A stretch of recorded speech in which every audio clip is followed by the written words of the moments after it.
I mean, look, if you're going to complain about the music that Epidemic Sound considers sexy, then that's just going to have to be on you. That's going to have to be on you, because I found what I could. And yeah, there's soul, and there's soul, but like, you know, some people find soul sexy. That's a thing. I guess we have to change the topic. We can put that there, but first we're gonna be like, that's the topic right now.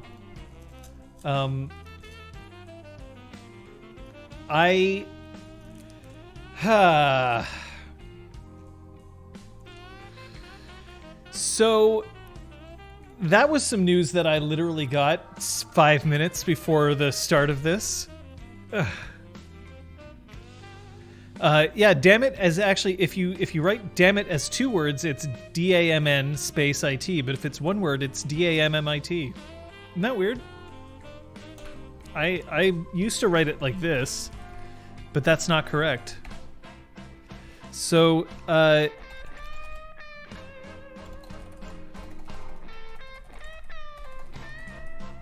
so this is the topic, at least at the very, very start. As it turns out, Paradox Interactive has taken the World of Darkness IP and pulled it right back into itself, which means that all the companies that were working on World of Darkness stuff outside of the actual book, their stuff is stopped, and they have moved to internal development of Werewolf the Apocalypse under I mean, Justin Akili, which is I have mixed feelings about that. It's suffice to say that it is very, yeah, the Onyx Path is still in the air because it's not a core. So the plan before was that the World of Darkness here, you know what, this music, let's just we'll come back to this in a second.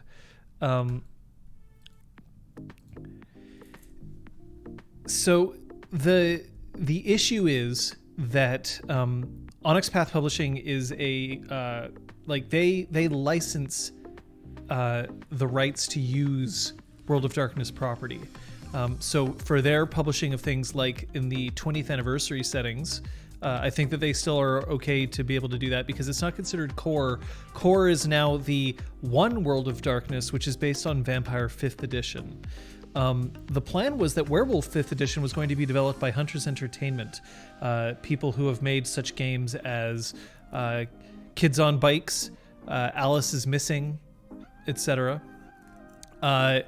And they had a team set up. They had a trailer for the book that they had set out where they were speaking very specifically about certain things about Werewolf that they were going to attempt to fix. And now it seems like that entire thing has failed. Hunters Entertainment has taken those videos down, and they literally just shunted everybody over to the World of Darkness Discord from their own Discord in the Werewolf sections. And so there is a chance that all of the work that's gone into it so far has been discarded and it will come back up. We're not sure what happened in terms of what Paradox has decided or not. And there's a lot of different things that could have potentially happened, and I don't think that there's any official answer out there.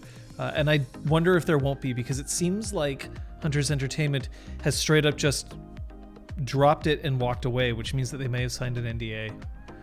It might have been due to that, Kung Fu Fenris. That's a very good point. Yes, Paradox took their IP back. This doesn't mean that Werewolf 5th Edition isn't happening. It still is. It almost certainly will be delayed now because they are most likely going to be starting from scratch, or at the very least doing a lot of evaluation about what's going on with them. There's also a new Werewolf the Apocalypse video game that's supposed to be coming out in 2021, whether that's happening or not because of COVID, we'll see. So it's in their best interest to try to get interest in Werewolf the Apocalypse back up, and I guess they're wanting to make sure that they do it underneath that united banner. Now, in terms of the guy in charge, we are looking at Justin Akili. I don't necessarily know if I'm pronouncing that quite properly. He was the author of numerous Vampire the Masquerade and Vampire the Requiem titles. He was the developer for the launch of Requiem. He's also contributed to Werewolf Mage, Promethean, Changeling, Ravenloft. He's done a bunch. Hey, Roger Twy. And he co-designed Exalted, the original Exalted. So the thing about him is, and I'm just gonna be honest, he's done some things that are good and some things that are not, and I don't know what to say about how this is going to pan out through this. So it's possible that Kung Fu Fenders has different opinions on him. My opinion is that if we have somebody who's in charge of the World of Darkness, I don't know how to feel about that because I kind of liked the fact that the games were separate to a certain degree. He's an angry drunk. Oh, that's great. So we're just gonna have to see what happens. But it does mean that my hopes of seeing Werewolf 5th Edition soon are most likely not going to be realized, which is too bad. Werewolf, as I've previously stated, is one of my favorite role-playing games. It's a game that I'm anxious and looking forward to introducing to people, but as it stands right now, I would really prefer to wait for a 5th edition because there's a lot of things about Werewolf that, at least in the core of Werewolf, that I believe are out of date and need to be updated. There's some latent 90s edginess and some straight up not nice things in there. Unintentional and pseudo-intentional racism included, that kind of thing. Eugenics, yeah.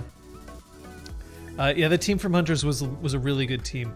I'm not saying that this means that the team that Paradox is going to assemble isn't going to be also good. And I'm hoping that they will listen to the fact that some people were really excited about the changes that were being made to Werewolf.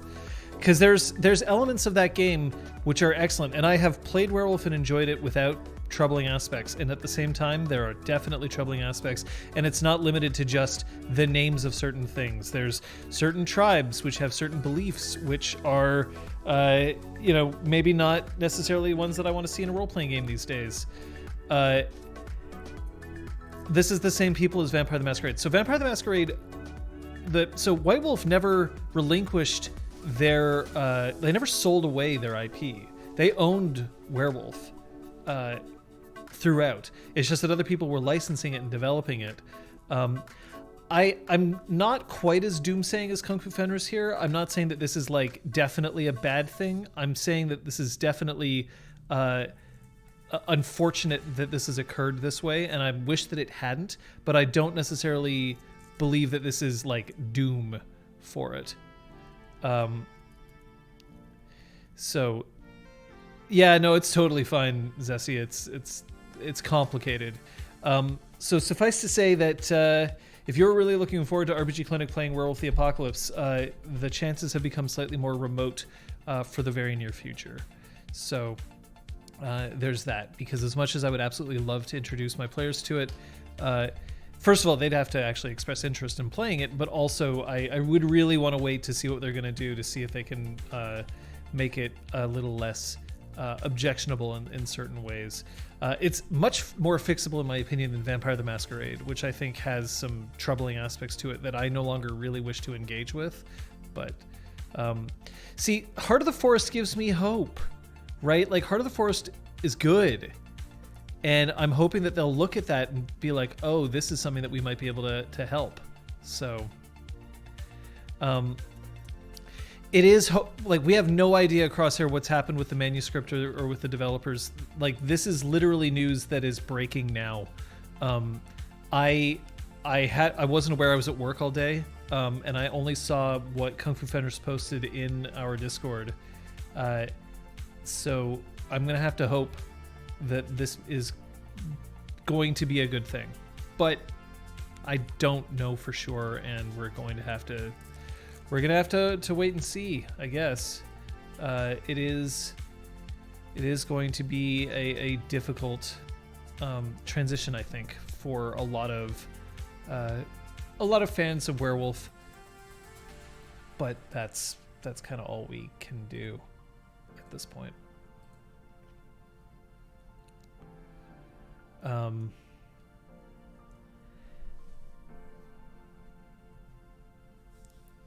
So the thing is, though, that they weren't.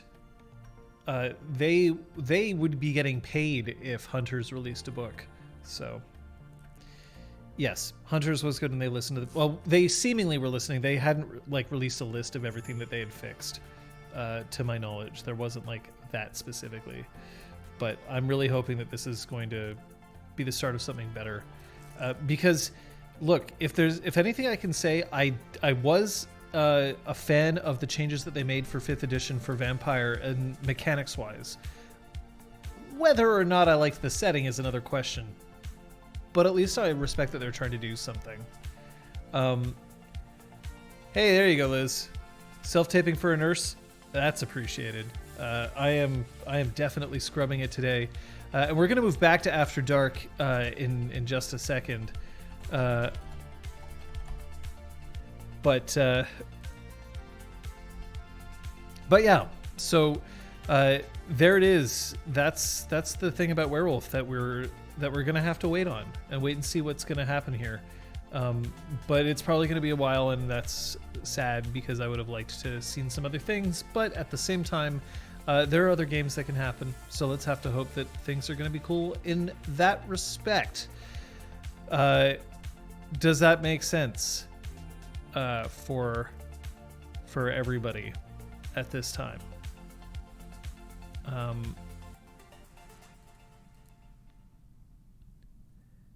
Okay.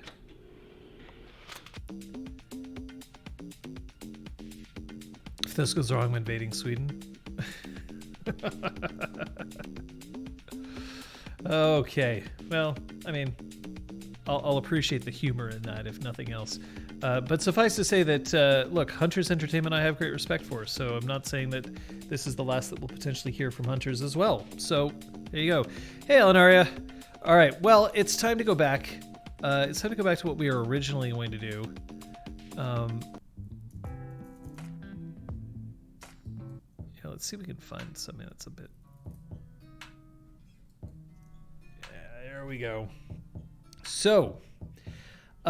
it has been a little bit of time since we've done this, and it's time to bring this topic back. Today we are going to be talking about role-playing games as it pertains to adult content. More rocky, less pantsy. And it's a sensitive topic, so I'm gonna flag this right now. We're going to be discussing and acknowledging the existence of sex. We're not really talking necessarily in terms of adult content about your political thrillers or even your violence and gore. We're dealing with the romance, but also very specifically the down and dirty when it comes to role playing. We're not going to get this channel Twitch banned. We're just talking about things, so we're keeping it mature audiences, but that's as far as we got to go with that. Oh, that's just a really low bass. I was like, what's vibrating? So, first things first. Well, second thing second, I suppose. The first things first was the disclaimer.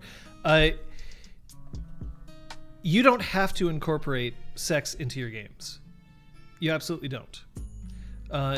Sex is not something that everybody feels comfortable discussing. It's not something that everybody is comfortable playing, and it isn't something that everybody should feel is a requirement, despite the fact that it's something that I like putting in my games because I find that it's a part of the human condition, and an important part of the human condition. Attraction and lust and love and romance and getting down and boning are all things that make a huge difference in our lives, for not everybody, because asexuality is still totally, a thing. I mean, admittedly, I listed a whole bunch of things, and aces are absolutely far more complicated than just absolutely none of that. But look, sex and lust is a reality, and it's something that I find is also something that we could probably use a little bit more of acknowledgement with. And by acknowledging, I don't mean that we have to start talking about our sex lives all the time to perfect strangers, but if we're going to be engaging in role-playing, then why can we not also investigate that side of humanity instead of just the violent side of humanity, which is what's a basic part of this. So that's an important thing to note. How I feel about sex in terms of it having a part in role-playing games does not have to reflect how you feel about sex, or what its part in role-playing games are for you too. Some days like the bonus too, it's just more like watching TV or eating cake. I could go for some X. Let's talk about sex, baby. Let's talk about I don't know how to make you and me not sound like I'm trying to hit on individual members of the chat. Oh, RPG. Fuck! That was just waiting for me, and I dropped that ball. I completely dropped that ball.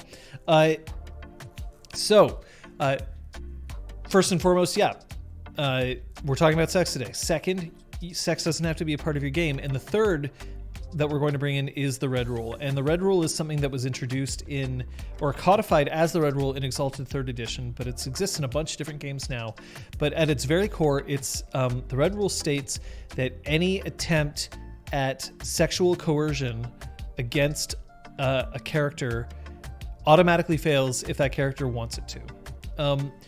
What essentially this means is that you can't have sex without your express permission at the table. And I think that that's worthwhile. It's one thing to say that we're all going to get involved in a game, and the assumption is that, because we have all these combat abilities, we might get hurt, and violence is a thing, and like that's something that we kind of take for granted for many role-playing games when we step in. But sex isn't necessarily one of those. And a lot of role-playing games have social mechanics so that you can exert your will upon other people. You can convince them to take up your cause, you can bully them into doing what you want them to do, and it has the opportunity to get awfully discomforting when you can throw sex into that mix. The red rule exists not to say that you can't involve these sorts of things in your game, but more to say that nothing can happen without express consent. And while it says player character and then later on goes to amend itself by saying and storytellers are players too, I prefer to just say that it involves characters, period. Not PC, not NPCs, just characters. Seduce them into plasma donation, yeah, exactly. So there is that element of the game that I think is an important thing to throw out there. And your group may feel like it's okay to have things like sexual coercion and stuff like that. There may be an idea, like a very common trope in spy fantasies is the honeypot, someone who seduces somebody else in order to exact information or to compromise them or whatever. And for some people, this might be like, yep, that's totally legit, no problem there. And for some people, they may say, this is only legit if both parties were consenting at the time. And some people may say this is only legit if both parties would be consenting no matter what. Even after the fact, when it's revealed that one of them was an enemy agent. And how do you feel about that? These are all things that you can discuss with your players or with your GM, with the other people at your group. But I like to leave the option open. My games, an almost universal, in fact, lately it is universal. A universal line that I've drawn in my games is that I do not appreciate sexual violence.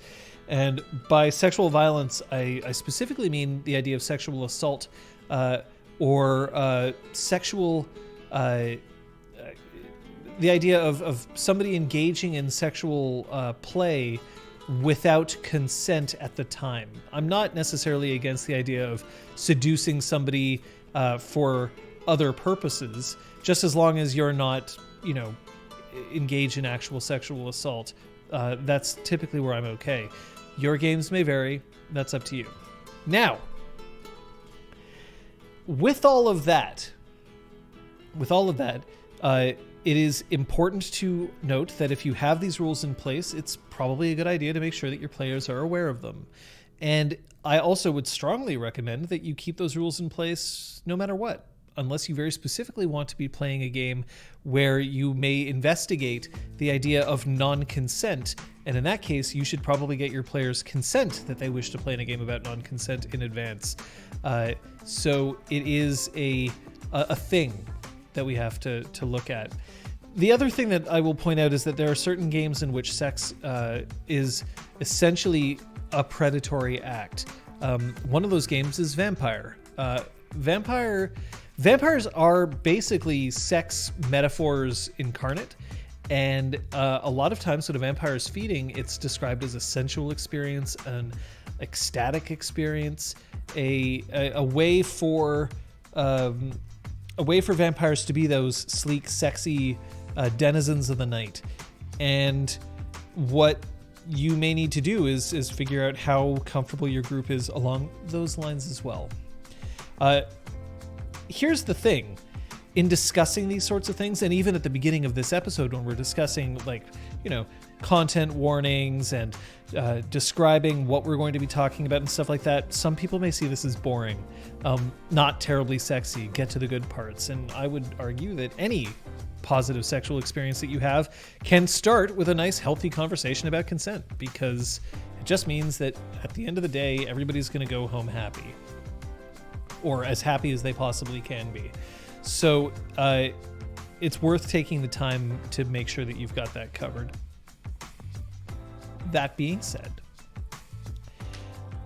what do you do in terms of boning in your game? Hey, Real Brick Wall. That's a 4-monther right there. Sex is one of those things that a lot of people will explore during role-playing. I've spoken about this on this channel before, but it's worth going back to. That role-playing is often places where people will first start those tentative steps towards exploring their own sexual identity. You made it through traffic. That's excellent.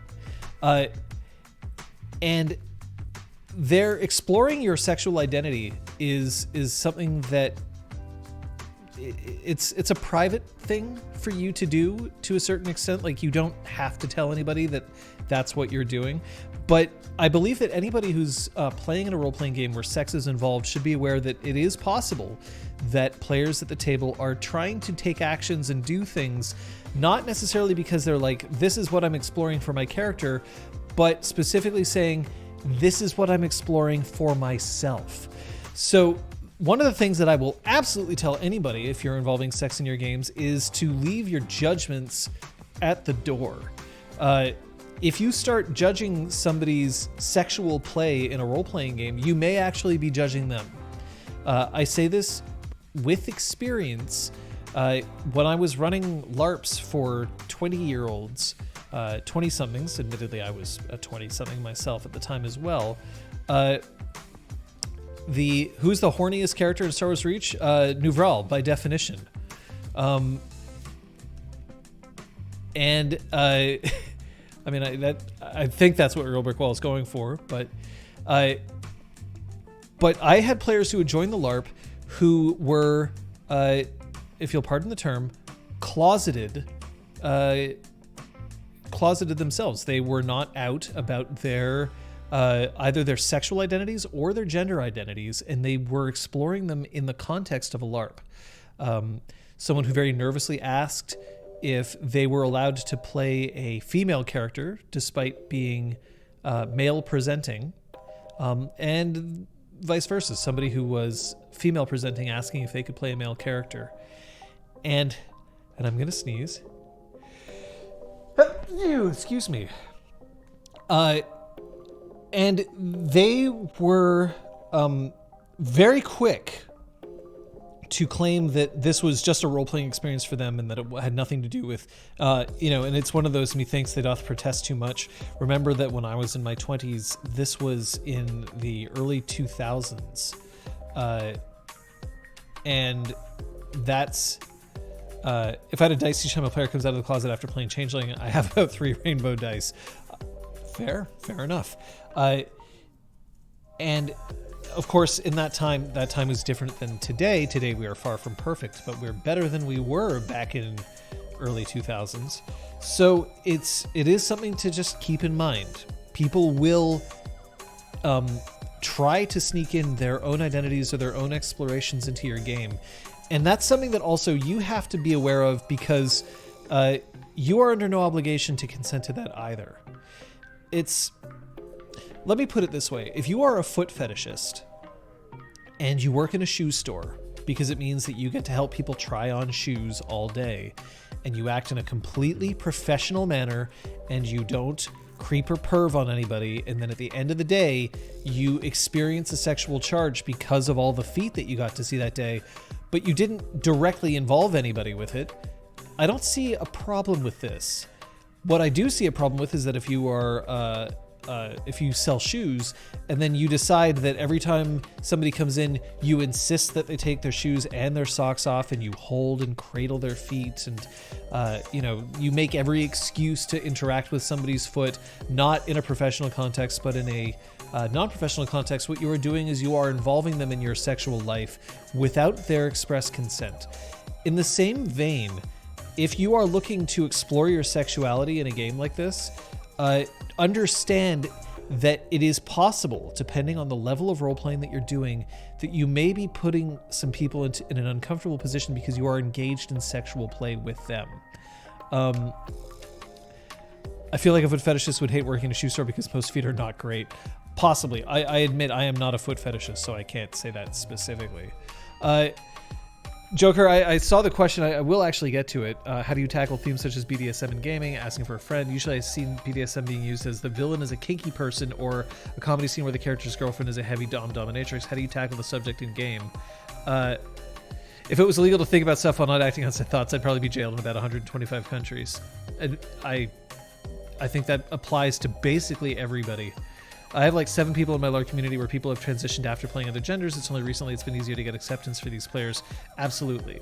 So, knowing that, it is something that I do want to point out, that if you are looking to explore your sexuality, especially in the context of a LARP where there is slightly less supervision, individual supervision on each person, you may want to be careful, because coming on to somebody in the context of a role-playing game without knowing that the other player is consenting it's still not correct.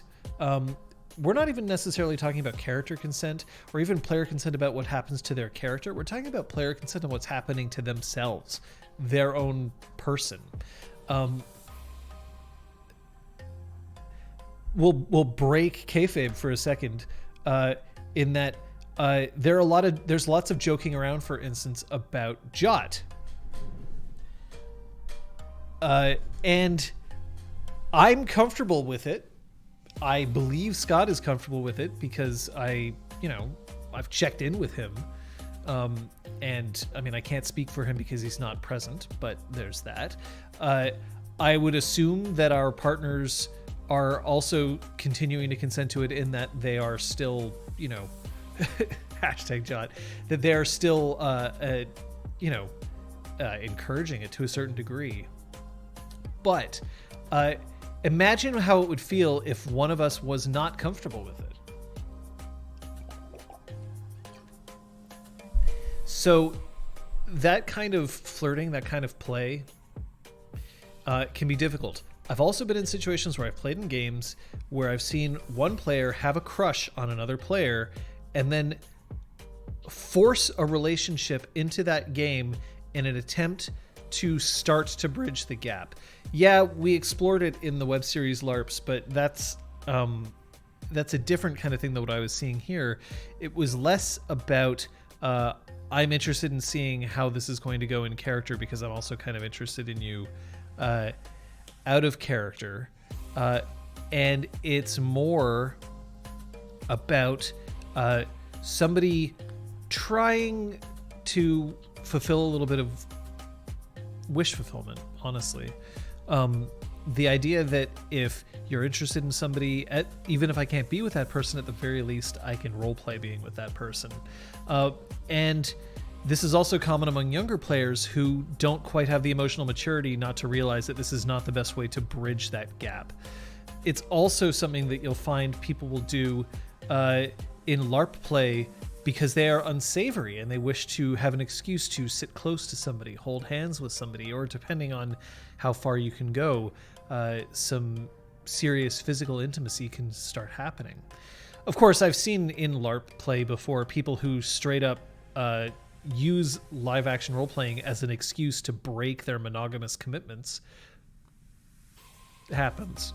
And there's people who have non-monogamous commitments who are okay with this happening in the context of LARP. But remember, if you're making out with somebody in front of everybody else, you are involving them in your sex life. So, with all that being said, if you are engaged in this, I actually believe that it's one of the healthy things about role-playing. The idea of exploring elements of your own sexuality or learning about other sexualities that are not your own through role-playing, I do think is a healthy thing as long as you're treating it with some responsibility. It doesn't count it as a LARP, it sounds like a quick way to get your ass kicked. So you say that real brick wall, but I will remind people of a story from my youth which was really dumb. At first entirely unknowingly. Yeah, and like that's also completely true, right? Like it's not always a malicious intent kind of thing. Sometimes it's just something that we gravitate towards. And sometimes it's two people who wish they could be together but can't, and yet they maintain a relationship in character because that's the way that they can kind of hold on to those feelings. But yeah, a dumb story. I was playing in a game where it was a live action role playing game, and I had somebody who very specifically said if I was ever supposed to be kissed in a LARP and the person didn't kiss me and just stopped and said, I kiss you, I would feel badly. Go right ahead. I don't want to break immersion. It's just a kiss. It's not a big deal. I listened to this, which I was designed to overhear. In the context of the LARP, my character who was supposed to like, there was a heroic kind of romance thing going on here, like very kind of like more like a courtly romance kind of thing, but my character was about to go off and do something that could have been potentially lethal. So he was like, I may never see you again, but here's hoping. And she was saying like, well, I certainly hope that you will remember me. And he goes, yes. And I kissed her. And then I walked away. And because I was specifically like, she said at the time that that's what she wanted to happen in a game. And of course, for the next 2 weeks, I had to deal with people who were like, why the fuck did you kiss her? You know that she's into you. Now you're just teasing her. You're leading her on. Because I had no interest in her romantically from a player perspective. And my admittedly very lame excuse was, but she told me to do it. Don't fucking do that to people.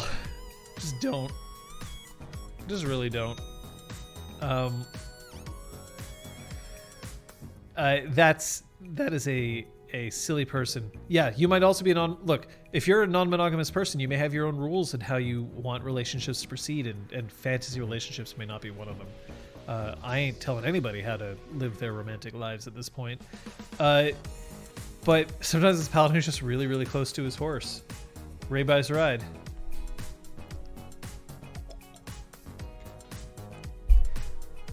But that was an example of somebody who was trying to use role-playing to trick me into engaging in sexual play with them.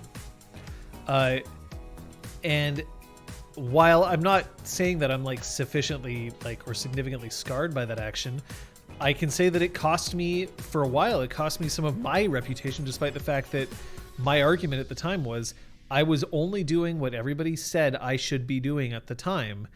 And that was, and people were like, you're an idiot. And, you know, at the time I was protesting, and now I believe that I was right. I don't think that I was, I don't think I should have been vilified for it, but I definitely was wrong to do that, because I knew in my heart of hearts that this was not something that I should have been doing, that it wasn't something that I was particularly comfortable with, and I was not willing to accept the consequences of my actions, which was, if I kiss somebody who is into me, they may end up taking that kiss the wrong way.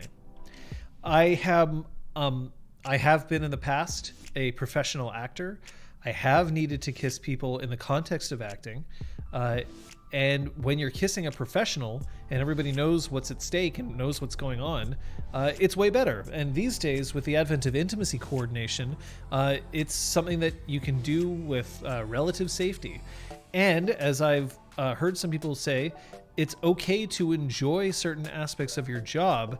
There is something slightly thrilling about being intimate with somebody else, even if it's in the context of art, if it's only just briefly. And I'm not talking about thrilling in terms of like, I get to kiss somebody else, but it's just, this is something that you don't get to do every day. And it makes your body thrilling, means that your heart races. You have a physical reaction to things, even if emotionally you are controlling that. So I understand the context behind it, but it is something that we have to be careful of, and not everybody is a trained professional. So if somebody really wants to try to get down with you in the context of a role-playing game, it's worth a moment to question that person's intention.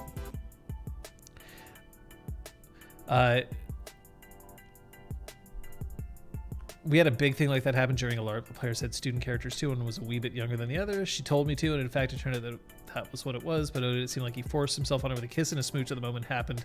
Yeah, absolutely. This is why I don't LARP Reason 55. I don't think that's a good reason not to LARP. I think that any decent LARP that exists today would have solid rules discussing what is and isn't appropriate, especially in terms of physical intimacy. I don't think that's you can have reasons not to want to LARP, that's fine. But I think that you should not necessarily think, I might get into a tricky sexual situation as one of them, because that should be nipped in the bud right from the start. We had a room game LARP that was a bunch of Greco-Roman gods having a dinner party, and since the lore is rife with sex and cheating, we agreed to have that a big part of the game, except to kiss someone, you high-fived them, and to doink them, you played patty cake. So, like, that's a great example of sexy patty cake. Did you do it slow? Like Jessica Rabbit patty cake? That's a great example of a way to sort of acknowledge the existence of sex and to have it play a part of the game, but without threatening somebody's own sexual agency. I'm going to get back to this question because I don't want to forget it, and we can move on to other sexy topics. But how do you tackle themes such as BDSM in gaming? I'm asking for a friend. Usually I see BDSM being used as the villain is a kinky person, or a comedy scene where the character's girlfriend is a heavy dominatrix. How do you tackle the subject in game? Well, I did, because you were Aphrodite. Damn.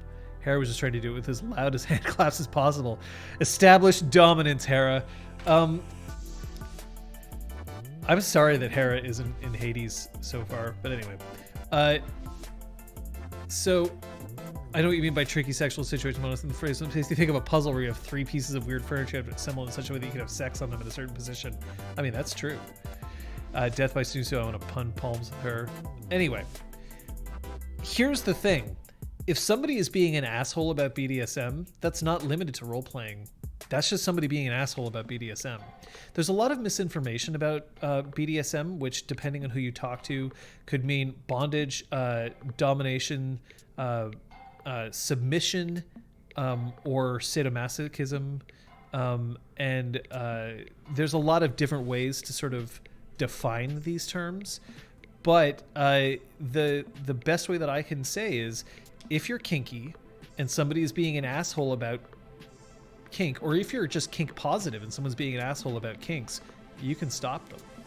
If I was in game and I had a storyteller who came along and introduced a character who was a send up of the dominatrix she-wolf stereotype, if you want a good example of it, look at Zizek in the official World of Darkness werewolf books, which thankfully they've started to tone her down and the like, but when she first appeared, Zizek is basically just a stereotype. It's a woman who can only interact with people in terms of either sex or violence, and that's it.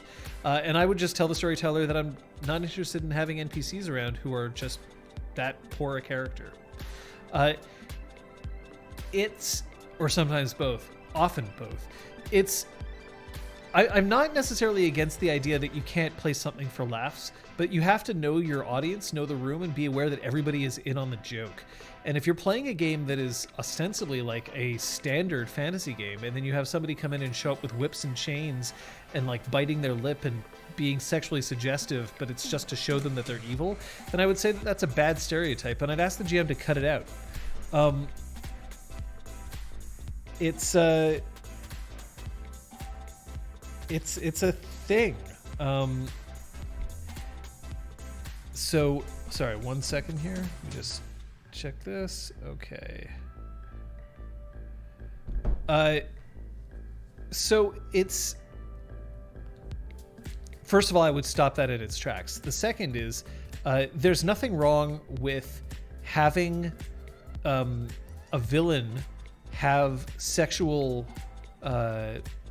kinks, but I would just make sure that just as the same as any stereotype, if the only people who have kinks are villains, you are making a statement about that. In much the same way that if all of your characters in your game, if every single character in your game is white, except that the one villain that you have is not, then you are essentially saying white people are good and not white people are bad. Think of it the same way. If everybody in your campaign is a man and the one villain is a woman, what are you saying? I'm not saying that it is 100% of the time something that is bad. I am saying that 100% of the time is something you have to examine. And if sexual kink is one of those things that is an issue, then that's something you got to look at. We're not even just talking about kinks. We can also talk about sexual identities. Correct me if I use the term sexual preference, by the way. Sexual preference is a fraught term because oftentimes it isn't about preference. It is about who you are attracted to. But that's something to keep in mind. Joker says, some years ago I was playing 7th and my character was being tortured by Inquisitors, so I did a will roll to withstand and then a panache roll. My character screams, "Harder, Daddy." The Inquisitors didn't know how to react. They left my PC on a cell, wondering how to torture him without him enjoying it. Used the time to plan escape.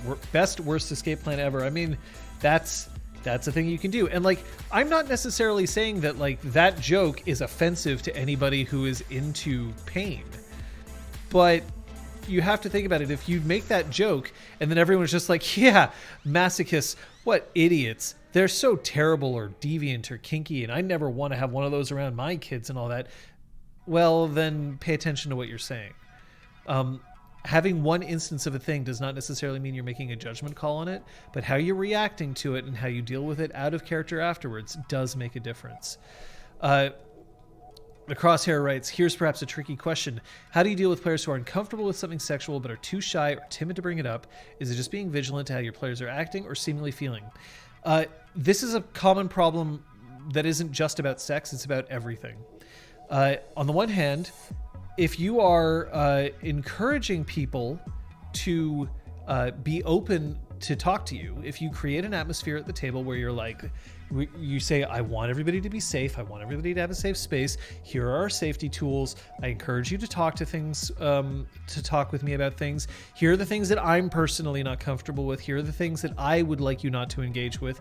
You're creating an environment where you're making it more possible for somebody to come out and admit these sorts of things. But it isn't always that easy. And as much as we have the 3 cards that we use during our games, I imagine that there have been times where a player has been tempted to pull a card and didn't do it because they didn't want to be seen as rocking the boat, causing a problem, that kind of thing. And it also is a thing that can happen when you're playing with somebody who you're not as familiar with, right? I've been playing with Liz and Scott and Kate for years now, but that doesn't mean that I'm never going to play with somebody who I've never played with before. So it happens. So, hey, Requiem. Yeah, that is loaded phrasing. But the other thing is that it is possible, like you said, Crosshair, keep an eye open. If I'm sitting at a table, I am constantly trying to evaluate the emotional states of my players. And in my deep dives that I've run, and maybe we'll get back to doing those at some point, I'll point out when I notice a player is distracted, a player is engaged, if somebody is sitting forward, if somebody who is previously fiddling with something and then putting it down means that maybe they're engaging more with what's going on. But I'm also equally looking for signs that a player is disengaging or is directly uncomfortable with something. Here's an example.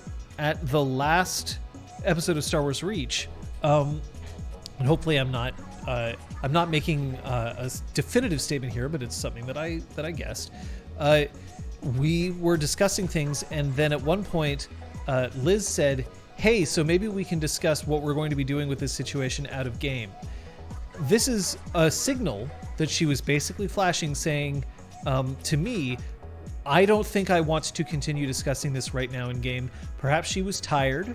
Perhaps she thought there was way too much to discuss and that it was going to take too much time and she didn't want to run over, because we have time limits, unlike many games.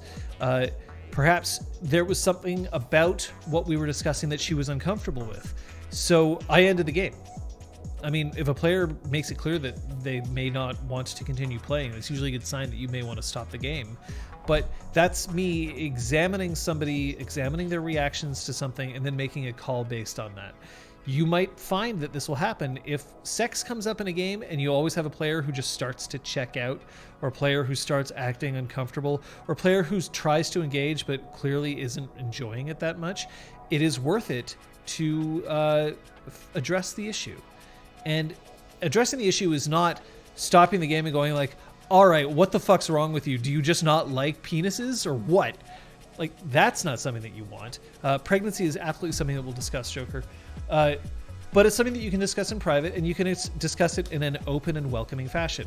Hey, so, I just wanted to check in. I know that we involve sex in a lot of games. I just wanted to make sure that you were okay with what was going on there. Not, I think you might not be okay. Don't start making judgment calls about them right away.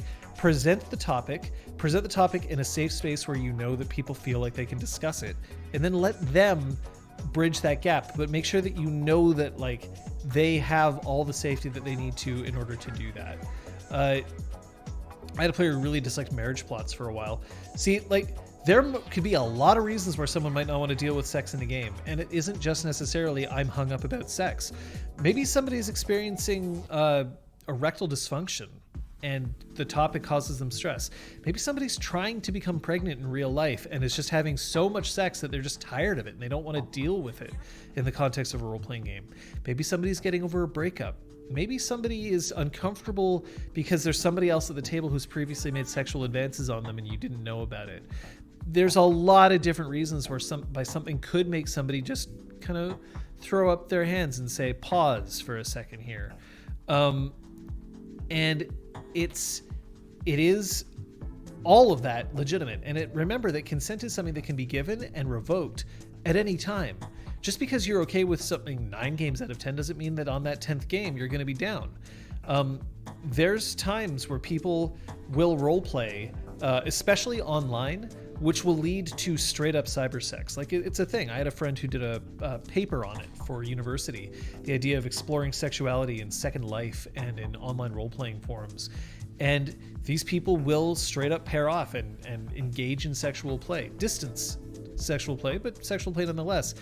And nobody is under any obligation. Just because you sexted each other 9 days in a row doesn't mean that on that 10th day that it's a given that it's going to happen. And the same thing for your role-playing. The other thing that you can say is that just because somebody is not comfortable with sex doesn't mean that one day they aren't going to become comfortable with it and be able to do it. Who knows? Maybe that player just needed to have a positive sexual experience in their life so that they could then realize that that's something that they could play with in game. There are plenty of people out there who have never had sex who may feel uncomfortable discussing it in the context of a game until they've experienced it for themselves in real life. Of course, there's plenty of people who've never had sex who want to explore it in the context of a role-playing game, also totally fine. So it is, how do you feel about this thing? Can I make you feel better about this thing somehow? All of that is, open-ended questioning, right? Close-ended questioning, are you okay with this is sort of like inviting somebody to say, yeah, I'm fine with it, because that's the way to end the conversation, or it's a way to make the other person feel better. But instead of it's like, hey, so there's a lot of sex around there, and how do you feel about that? That gives you a better chance that somebody's going to give you a better reaction to it. Consent is tea comes to mind. Yeah, exactly. When quizzing your players about any of these elements and their inclusion in the game, like during session 0, which is where you should be discussing that, can also help to say there are no wrong answers to these questions and mean it. So that's absolutely true. There is no wrong answer to the question. You can say, hi, I'm interested in role-playing a sex romp. And then if a player says, I don't really want to play in a sex romp, they're not wrong. But at the same time, you could say, well, maybe this game isn't for you because this game's going to be 24/7 fucking all day long. So that's a thing. Which notes are you taking, Zenrobo? Most of the games I run that involve sex are either World of Darkness or heavy anime-influenced CTRPGs, even if sex is treated as comedy. Yeah. It's because a lot of games support sex, and some games do not. Dungeons & Dragons only recently acknowledged the existence of sex, so there's that. Yep, tipping my hand on the next season, it's going to be sex romp. I'm going to get to pregnancy, because again, like I really appreciate it when people are asking questions, and I'd rather answer these questions than forget them. And we did at one point have a system where we could like slot questions and then show them on screen and stuff like that. Featured.chat. Why don't we bring that back? Fuck, why aren't we using featured.chat? What an idiot I am. I can actually just set that up while I'm talking about this. Especially because now we're RPGClinic. Oh, that means that I have to open it using RPGClinic, not using me. Haha. So, we're gonna log in. We're gonna authorize. We'll accept that privacy policy. We'll enable featured chat. We'll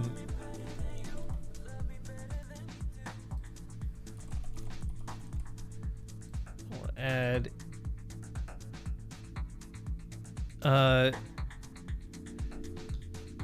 You know what? We'll actually just add it in a little bit. But the question is about pregnancy. How do you deal with pregnancy in game?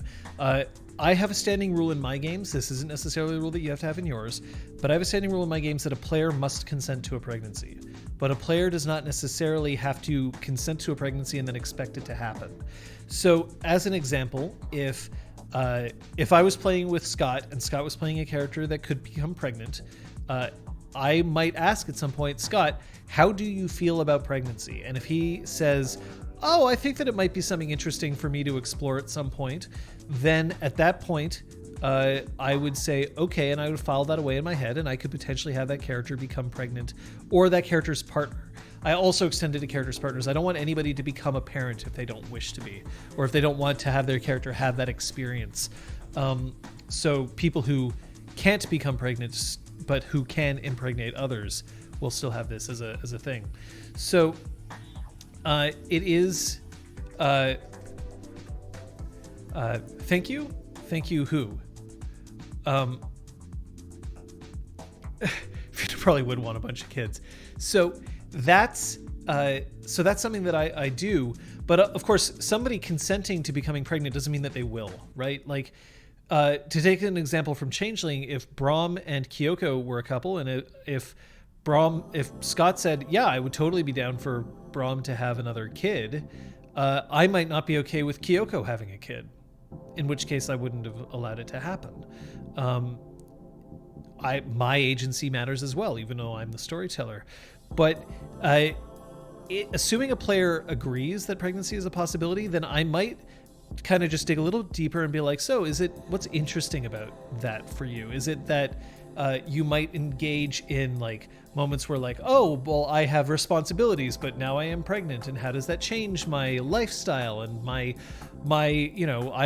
but I thought that I was the knight errant to the High Queen, and is this going to change now that I have a child on the way, or et cetera, et cetera, et cetera. It is something that I would check with. The other thing is I'd also check with the idea of pregnancy at the table, because pregnancy is one of those things that you just don't fucking know how other people deal with it.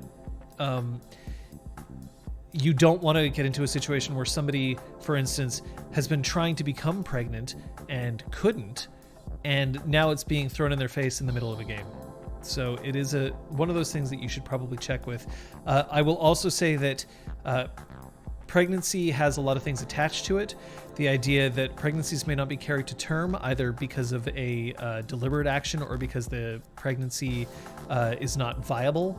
All of these sorts of things are things that you should probably discuss with your players if you're planning on kind of introducing these topics, because they are so emotionally charged. But also my recommendation is don't introduce these sorts of things into the game. Like if you want to talk about abortion or miscarriages in the context of your game, don't introduce them without really investigating whether that's the sort of thing that you should be doing at your game. Like Zen Robo said, it's too many chances to step on a huge open wound.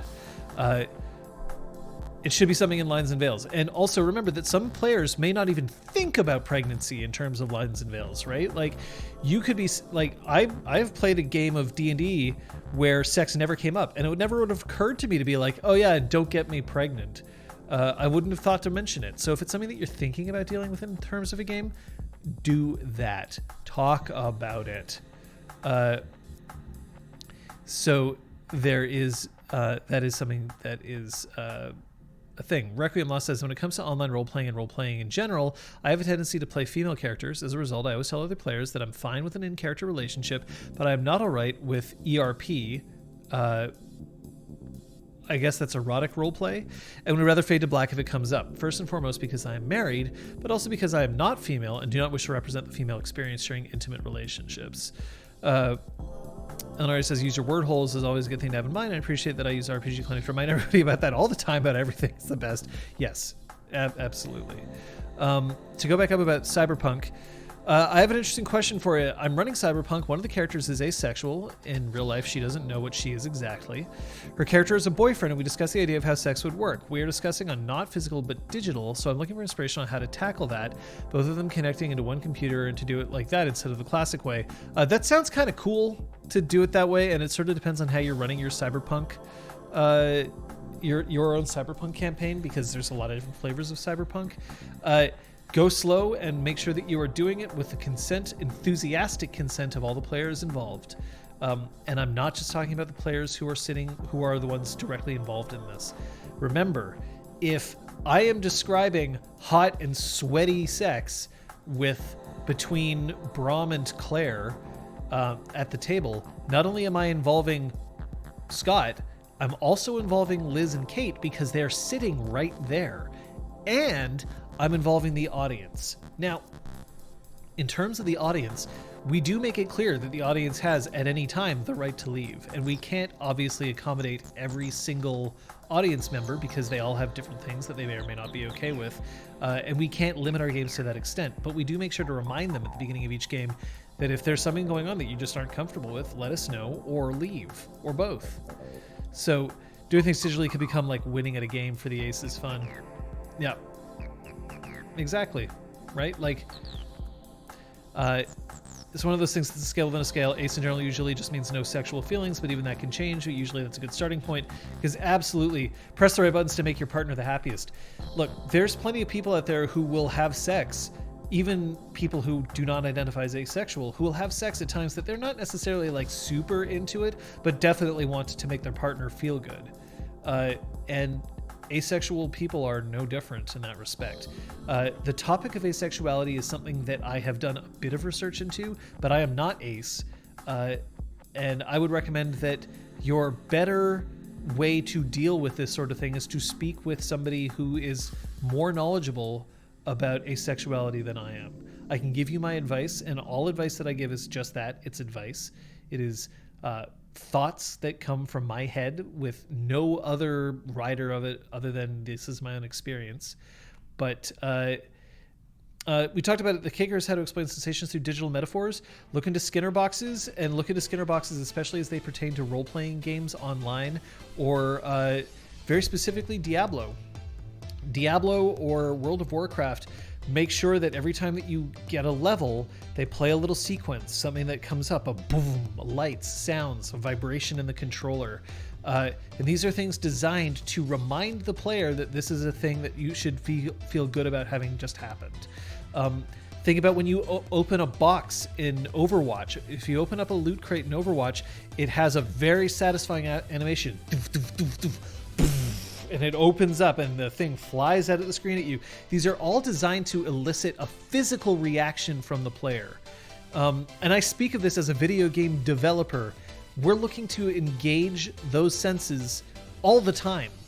You can do this in terms of a sexual encounter in a digital space by reminding people of just like those like repeating moments that are designed to remind somebody of something that's good, and then you take that moment away and then you give it to them again. There are ways that you can play with the digital sensation of that, but look specifically into Skinner boxes and that. So yeah, exactly. Crosshair is ace, but also Crosshair does not speak for all. There was a moment during the first campaign of Critical Role, so here are spoilers for the first campaign of Critical Role. I will read this aloud. It's been a while. Where two characters had an extremely emotionally intimate moment of confessed feelings, etc., and it surprised the other players at the table, who immediately turned into giggling kids hiding behind their hands.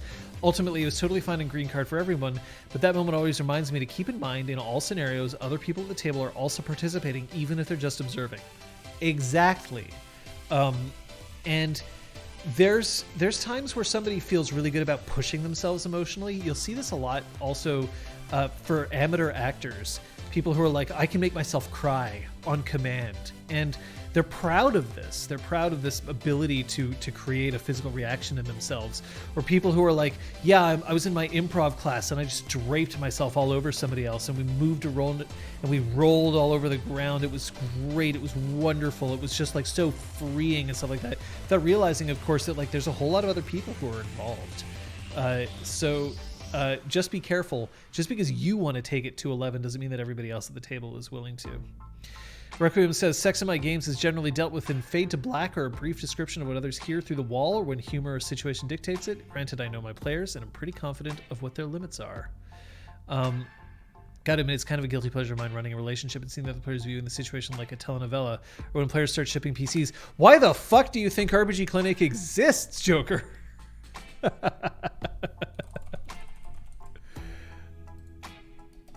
I mean, that's just a thing.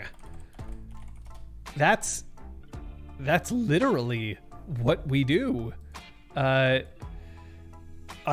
actually gonna create. I'm gonna set up featured chat anyway. Here, I'm thinking about it, and there isn't a current question on the table yet that I know of. So I'm gonna do this while we are typing some things in here. Slaps bar together. Now Kith. Exalt Twitch episode 1 was born. Half a second.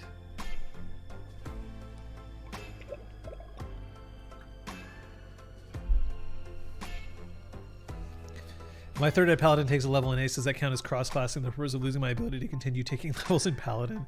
Jesus. It's not up yet, Aragorn. It's on its way.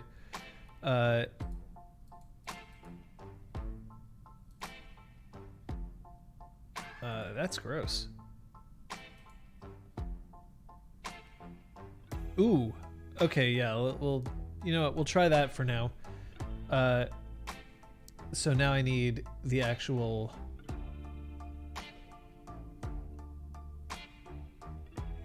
Huh. The ticker browser source is a new item. This is unaffected. I don't even know what the ticker is, but here, let me just throw this in here. We're gonna call this featured. This is gonna be 1080. So it's actually 1920 by 1080. Boom. So now featured chat. There we go. Nah, I'm not sure that theme. Okay, as funny as that theme can be. No, not that either.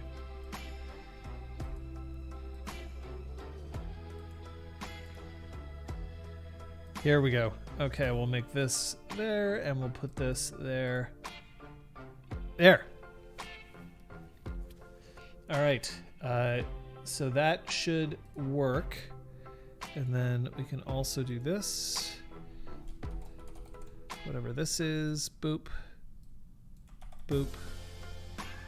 1920 by 1080. And throw that in there. Okay. So we'll see how that goes. But yeah, so now we have the ability to show individual messages. And if you want to help out with that, that's in featured.chat. That's only for moderators to be able to highlight messages and then push them out onto the channel itself. And we have on deck. Let's show that right now. I saw a spell that allows you to grow or decrease your target's breasts. So I was thinking of having a character who makes money by doing that kind of procedure.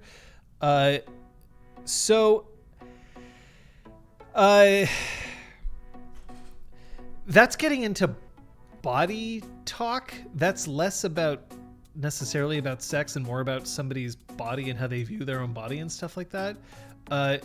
And I would say that a spell that specifically is talking about being able to increase or decrease breasts as opposed to just a spell that allows you to alter somebody's physical dimensions or appearance. I can't scale the window up. It's not designed that way.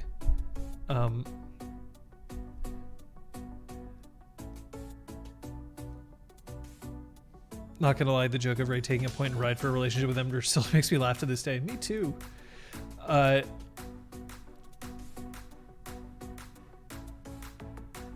Oh, that's kind of neat. And then so that's a ticker that can show things like that. Oh, that's cool. I get it. That's the ticker. All right. Cool. I used to love the use of scaling in that outcome, a simple 1 to 10. You are at about 8 right now. We need you to come down to a 5. Fair. Yeah, Zenrobo, I might be able to increase it, but I think that's more in settings. And I know that it has capability to do like CSS and stuff like that, but it's not as easy as all that, unfortunately. But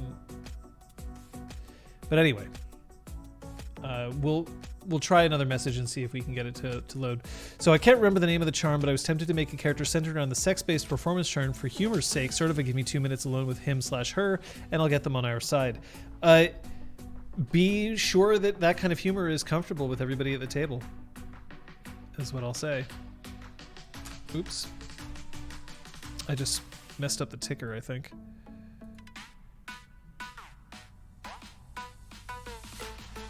There we go.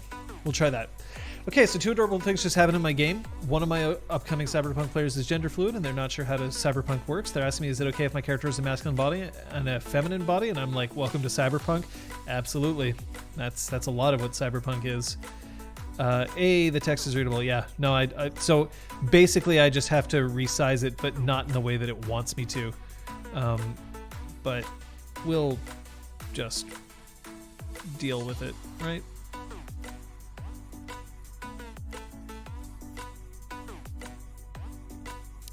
And one of my friends who is starting into tabletop role-playing games came out of the closet, so I'm getting her the upcoming Kickstarter book of Thirsty Sword Lesbians, a book about LGBT love. Yep.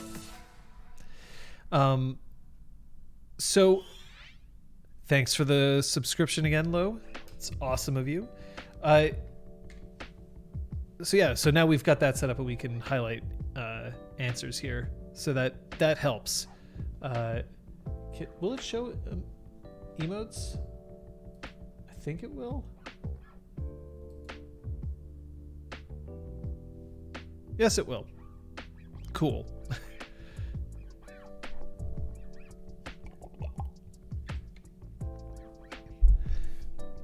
So, that kind of gets me into the next topic about this, which is the interaction between player characters and sex. And what are my thoughts on books like The Book of Swallowed Darkness for Exalted or The Book of Erotic Fantasy? I feel like they're gags. And there hasn't been a book that has addressed sex and role-playing that I've seen do so in a serious way that I enjoyed. Book of Solid Darkness was literally an April Fool's joke, so I'm not like that. Actually, was a joke. Book of Erotic Fantasy felt like somebody's found a way to take some softcore cosplay photos, added some awful rules, and sold the book mostly because they knew that it would sell as a curiosity more than anything else. Would be my guess. Now, let's say that you are in a game and you have two player characters who are interested in each other and they wish to form a relationship. Well, first things first, I will say, as soon as you make mechanics for sex in a role-playing game, you're just inviting trouble. I'd say that you can say that about mechanics about a lot of different things. Mechanics for violence, and you're inviting trouble. But this was like stupid things like, I can heal you, but only if you have sex with me, which just felt like really icky. Or things like, let's have charts to see what the chance of a crossbreed between a dragon and a halfling is. And it's like, the use of terms, it was just not great. I've seen role-playing games that specifically address sex and it's fine. I just haven't seen a manual about how to put sex into role-playing games that I've enjoyed. So I have to listen to the rest tomorrow. Makes sense? Thanks, Elenaria, for being here. So there is an issue that I will bring up. It is not something that I think is forbidden. It is something that I think is a flag to be raised, which is that if you have player characters who are engaged in a relationship together, be careful that doesn't start overshadowing the rest of the table, especially if the number of players who are engaged in a relationship exceed the number of characters who aren't. So, as an example, if in Star Wars Reach, Fina and Rigel started hooking up, and Melba was then the third wheel, and then the only kind of activity that Scott and Kate ever wanted to do in game was to talk about their relationship, that's going to become a problem. Oh, that's interesting that you can throw up topics like that. That's cool. And that is an issue, because what you do not want is to make one player feel like they're being left out. Especially what you don't want is for a player to experience rejection from in terms of love, and for everybody else to experience like the bliss of a sustained romantic or sexual relationship. Imagine how that would feel if you were like, yep, so this character gets to donk the princess, this character gets to donk the duke. Nobody will ever find you attractive and nobody has sex with you. If the player's not okay with that, that can feel really like invalidating and awful. So just be careful. And unfortunately, when it's two PCs going at it together, that's something that you have less control over. You don't have zero control over it, but you have less control over it. It is something to keep in mind, because you do not want that to start overshadowing the rest of the table. All right, let's move on to this question here. We're also going to get into GM stuff in a second as well. This question is going to come off as thirsty, but Exaltation and Changeling the Streaming both had a lot of relationship building and smooches in Sex P. It hasn't come up in Star Wars Reach at all. It actually took a while to mark a half-second bingo square. Any theories on why? Kate's input is also interesting. And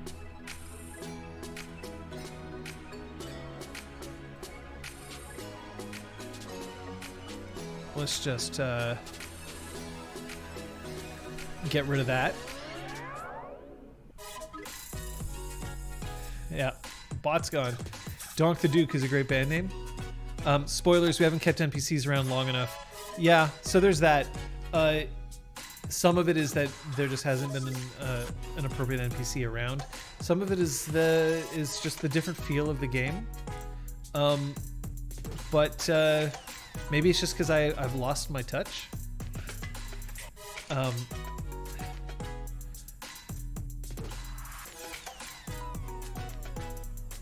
So there is that.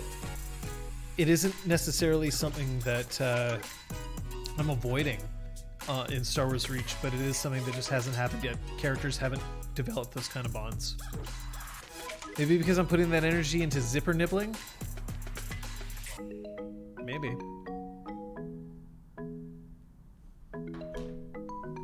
It's possible. You huff, but I've only nibbled a zipper for Tron. Aragorn, you specifically brought in an NPC and then dragged a werewolf away. And anyway, Star Wars overall is kind of a not thirsty intellectual property. Love does exist. I mean, love is a common theme, specifically the idea of Han and Leia, right? But unless it's your sibling. Yeah. Pax was Bay. Yeah. See? There's that. Slave Leia, the idea of presenting a character as a sexual object is different from the idea of that character being a sexual object. But anyway. I can't wait for Capo to succeed. Hello. But yeah, it is a thing. Did I run out of hot music? I must have run out of hot music. I did. We're going to have to start from the beginning again. Slave Leia, kill Jabba, I stand. Yeah, especially if you know how overpowered Hutts can be in the Star Wars universe in terms of the role-playing game, and to know that Leia basically did it on her own. Yep. You got a quartet of jizz whalers in your bar? Absolutely. Star Wars tried to put sexiness in the prequels with Anakin and Padme, and we all hated it. Yeah, because we were introduced to them as kids. Cries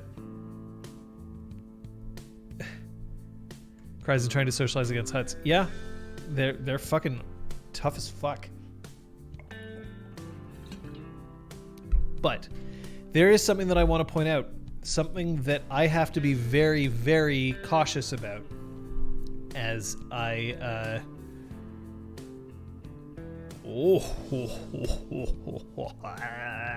yeah. And that is that, remember that if you are the game master, the dungeon master, the storyteller, the facilitator, the referee, you have power at the table. And if you have power at the table, that means that you have to be conscious about how that power is being used in the context of sexual relationships between characters at the table. I could say unlimited power. I limit my own power because it's important. So, remember how I mentioned at one point back earlier in the episode the idea that there was a player who like essentially tried to make me kiss her in the context of a LARP by saying that she'd be uncomfortable if I didn't, and then it turned into a whole thing. Well, imagine what you could do using the power of being a storyteller or GM to have your characters feel like this is a thing that they want to have happen. And it's as an example for imagine if during Exaltwitch, and I'll say Exaltwitch because this was the first instance of it. Imagine if I started sort of being like, if you hook up with this character, they'll help you. But if you don't hook up with this character, they won't. Well, on the one hand, that's a pretty common sort of thing that happens in life, right? Like the idea that, if somebody says, hey, I'm interested in you romantically, and you say, I'm not interested, they typically don't stick around, so they wouldn't continue being allies. But if I started kind of making it clear that this was a tit for tat kind of thing, that that was unintentional. If I started saying like, yeah, so, like if you have this character start, boning this other character, that's worth experience. If you have this character boning this other character, then you'll gain this powerful ally, but only if it's like sex, and only if we're not going to actually like play out the sex, but we're going to talk about it, and we're going to make sure that we know that like it's sexy sex and it's hot, sexy sex. It's platonic relationships exist, yeah, but sometimes you are interested in someone romantically, they say no, and then you're not interested in a relationship platonically. That also exists. There were sex P jokes in Exaltwitch. There were. There absolutely were. like a GM who made a storyline to make a PC fall in love with their NPC to hope for bleed effect feelings. Seen that, didn't know it was happening at the time, but yeah, not cool in the slightest. Yeah. It's in Mage the Ascension sex paradigms. Yeah, that is also a thing. You gotta watch yourself. You gotta be very careful that what your players are doing is in full consent mode, and also not just consent, but you also have to make sure that you're not presenting things because you have ulterior motives. It can be very tempting if you have the power in a certain dynamic to make use of that power to get things that you want, even if you're pretty sure that other people are okay with it. And it is something that you just have to watch like a hawk, because you do not want to get into a situation where a player ends the game and says, yeah, I ended up like fucking this NPC the whole time. It was gross, but like at least I got X or Y out of it. Like, no good. No good. If I have but one hot take, it's that icy romance is not a good proxy for an out-of-character romance. That's a hot take? I would have thought that was a lukewarm take at best. That take feels like it's, room temperature. So you've got to be cautious when it comes to this. You want to make sure absolutely that everyone's on board with what's happening. Because as a storyteller, you also have to make sure that what you're doing is you're not leveraging your position of power. Because some players will be like, well, this is where the story's heading. Some players are used to being railroaded and go along with it subconsciously or consciously. And you also do not want to find out that you have made a decision that sexualizes a character at your game without knowing that they would be totally cool with that. The equivalent of like saying, hey, so here, I'll give you an example of a mistake that I made. I was running a Changeling campaign. This was the first long-term Changeling campaign that I ran. It ran for over a decade. It was like a big fucking deal. But like at the very beginning, I had a player who was like, okay, well, here's the character that I wanted to play. And she gave me a Slua, and then she had an appearance of 1. And then she sketched her character and showed it to me. And I'm like, oh, well, that character's not appearance 1. That's appearance 2. Like, this character could be considered attractive, and appearance 1 is very specifically like unattractive. Of course, the existence of appearance as a thing is another thing entirely, but we'll forgo that part of the conversation for now. And I then said, well, I don't want you to have to change the illustration because she'd worked on it. And I don't want you to, so I'm going to give you appearance 2. And I gave the other players some bonus experience as well. I didn't just specifically give it to her. But I now realize that what I was essentially saying was like, no, your character's attractive, and I want to make sure that, like, here, we're going to make your character more attractive. And I didn't present it as like a, hey, do you think if you want your character to look like this, do you think that it might be more appropriate to have appearance 2? I was like, no, we're going to make your character appearance 2. And she was like, well, okay. And that's a problem that I should have recognized. Now, it ended up working out okay. And of course, that character by the end of the game was appearance 5. But it is a thing, right? Like, in that case, I sexualized a character or I wasn't intending to, but it could be seen as that I sexualized this character arbitrarily. And I needed to be more careful about that. Appearance rating is just not the right stat to put into a system. Zenrobo, the way that I like to put appearance in, like, my preference is to see appearance as a merit. And you can kind of, like, you have the striking looks merit. And the striking looks merit doesn't mean that you are, by definition, more attractive than everybody else. What it means is you are, you are conventionally, your looks are quite impressive one way or the other, and people remember you and want to interact with you as a result. But I've seen appearance work in the context of games. I mean, look, Sophia had appearance 6. Liz, very fond of asking people what their appearance ratings were, and I think that that's still okay. I don't think that's necessarily a huge issue. So many more mechanically advantageous stats to put EXP into. So, there is a thing. I tried to make appearance worth it for characters who invest in it, but it is in game design. It's what we call hidden power. Like Sophia got advantages by being that ridiculously attractive. She also had disadvantages by being that ridiculous power, but she had advantages. The thing is that she didn't necessarily have to roll for them all the time. People would just see her, be like, wow, that's attractive, and then instantly they would treat her differently than other characters.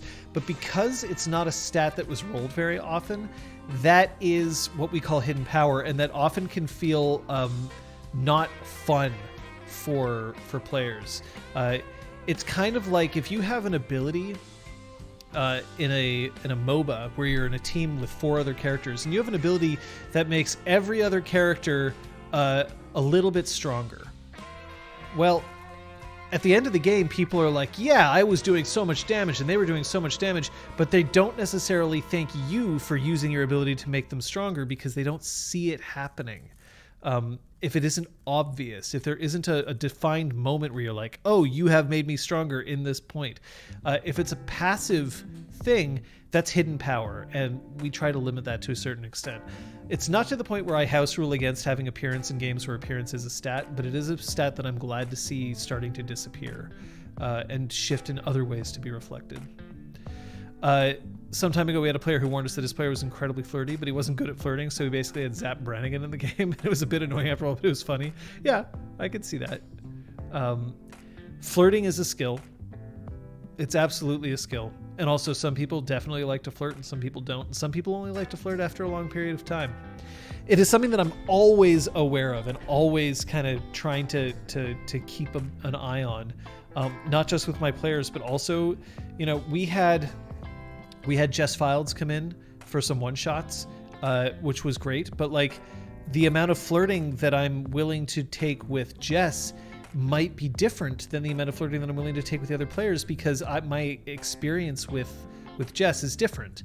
Now, of course, we did play in full party together, and her character was starting to become linked to another character of mine, but that doesn't necessarily mean that I've won the right to flirt with her at all times, right? Only if Fina dies, I'm playing a flirty bot. Okay, if Fina dies, you're playing a flirty bot, like a droid? If you're going to play a flirty bot, I'm killing Fina, like, right now. I ran a game which used appearance as a stat. We deviated from the raw by advising that appearance is not just good looks, composure, fashion sense, hairstyle, aesthetic, notable features, etc. are also part of appearance. So we had supermodels with appearance 4, but we also had appearance 4 characters who just invested a lot in very well-tailored wardrobe. See, my preference is to treat appearance like that in a lot of ways. I do think that spending experience to increase your appearance can be as simple as like, yeah, my character is now more regularly taking care of themselves. Like now they're getting haircuts, they're paying attention to their skincare routine, they're investing a bit more in their wardrobe, they've changed their, like maybe they grew up a little bit, so they've shed a bit of that sort of like babyish look around them. Maybe they just grew a beard, and for some reason they're like Commander Riker, and beards are everything. Don't offer John sexy bots when I can't turn them down.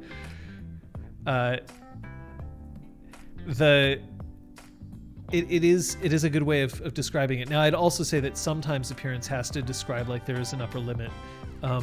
Like for instance, the Shi are supposed to be otherworldly beautiful.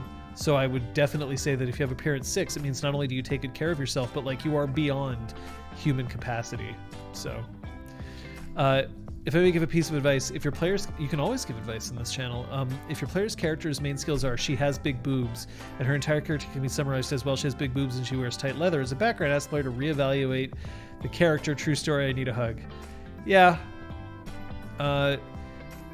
One-note characters belong in one-note games. And one-note games can be a lot of fun to play, but it has to be a one-note game and everybody else has to be on board with that. I would also point out that describing your character in terms of just their physical appearance has its own limitations. Just the same way that if you only describe your character as a result of like their mental capacities. If you say, I'm going to play a character, and this character, I'm going to play a nuclear physicist. Okay, what else? What does your nuclear physicist like to do on their time off? Does your nuclear physicist fussy? Are they absent-minded? Are they, like there's lots of things that we can potentially look at. Was appearance 1 but got plastic surgery, and boom, appearance 3. So I'm going to say this, and I just want to make sure that this is, because this has now come up more than once.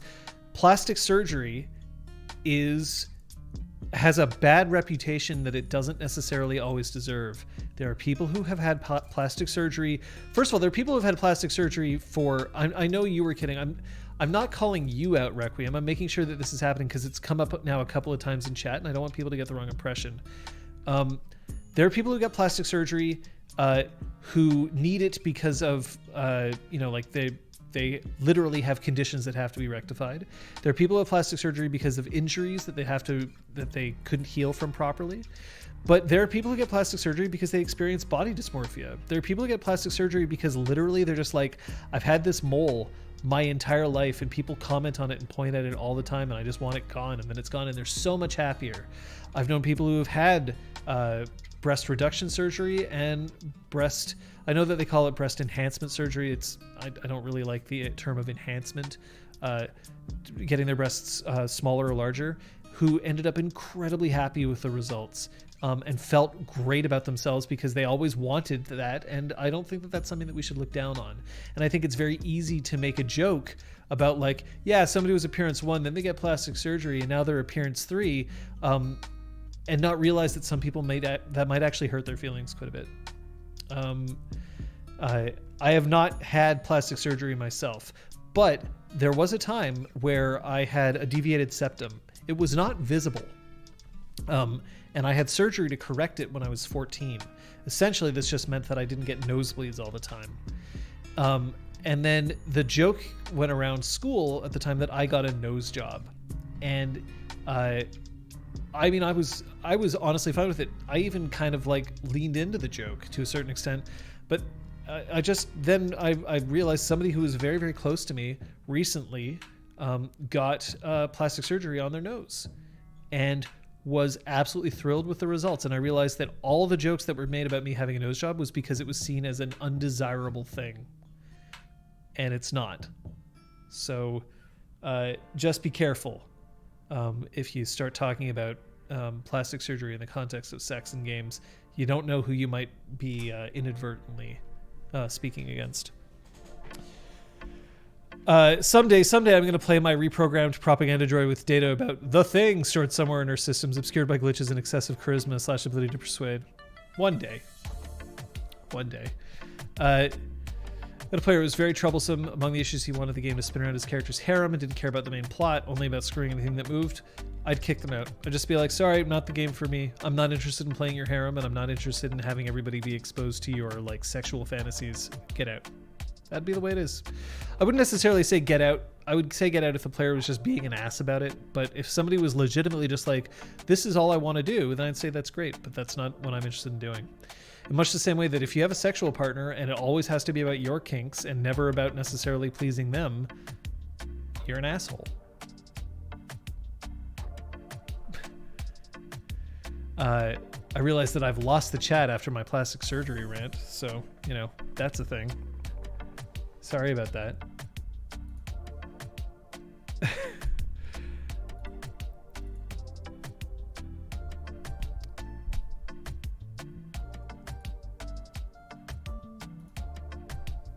And let's just answer work there. There we go.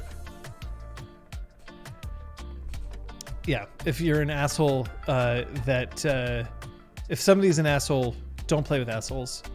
It's one of those things that I learned from somebody whose respect I lost, who lost my respect. That's what I mean.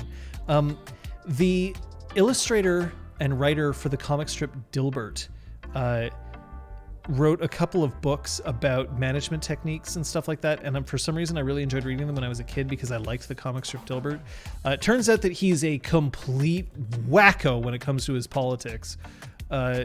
So I don't pay any attention to him anymore. But I didn't know that at the time. This was in the 90s. And one of the things that he wrote in one of his books is that assholes are never worth it. That if you're an asshole, you got like a manager. One of a manager's jobs is to get rid of all the assholes, because an asshole, while they might be genius, generally make everyone else work worse, and it's not worth it, and make them go away. And we hear stories about the Steve Jobs and the Elon Musks and the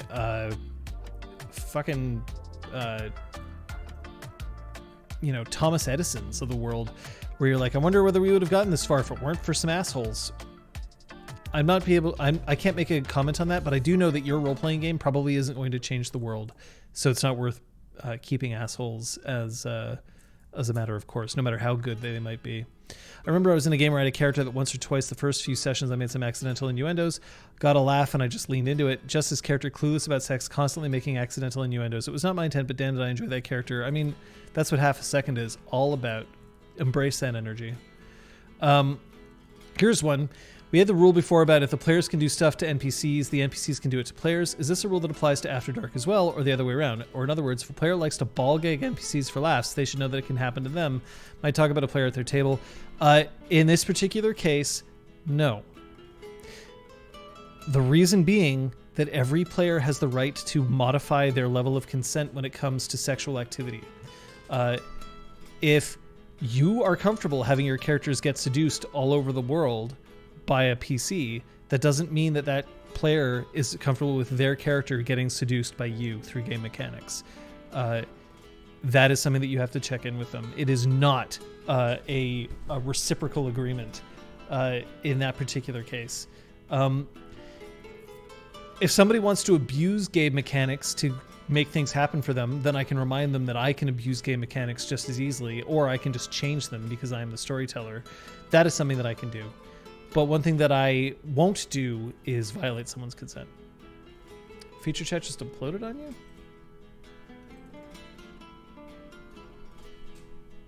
Try refreshing. Might work.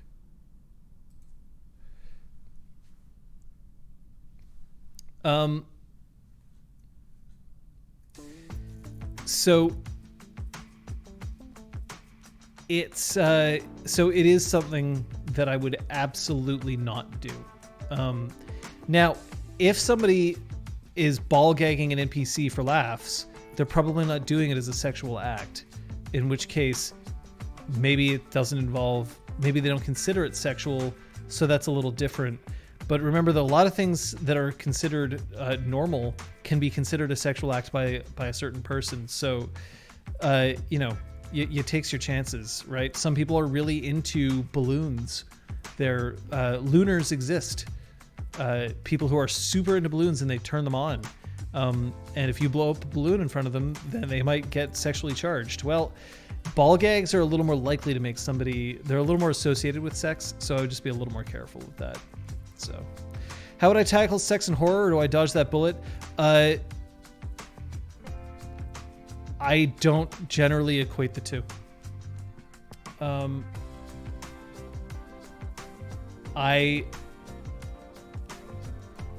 Is it okay for a GM to go, no, you can't do that to my NPCs? Yes, it's the red rule.